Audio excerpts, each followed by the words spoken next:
Hey, Dustin Hawkinsmith here with another Fantasy Football Minute, trying to assess what's out there on the waiver wire for Week 5 in fantasy football leagues. Nick Chubb is a guy I would start with in the Cleveland Browns. You're waiting for him. He looks faster, stronger, better than Carlos Hyde, their veteran starter. You saw 3 carries, 105 yards, 2 long touchdown runs. It could be the start of something moving forward for Nick Chubb. Hue Jackson, the Browns coach, not really one to make a move to a rookie very loosely, so I think you'll see Hyde maintain that majority probably for the remainder of the season. But the hope here is that Chubb shows an explosive edge to him that gets him into that double-digit territory, maybe gets him a couple valuable goal line type carries. It'll be interesting to see, 3 carries or less in all 4 games so far. It'll be interesting to see what he did in Week 4 and how that might change his role moving forward. I think he'll start to get a little bit more work.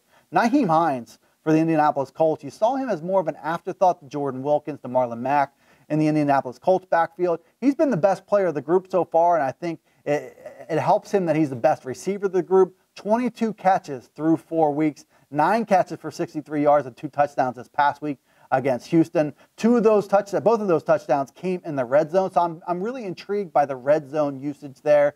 I think the Colts are going to maintain a pass-happy approach, whether that's by facing early deficits or by preference alone. You're going to see them air the ball out a lot. And as long as that remains the case, Hines should be the most valuable receiver in that group. I think if you're in a PPR format, I flex him away. I think you can make a case for him to be an RB2 depending on matchup.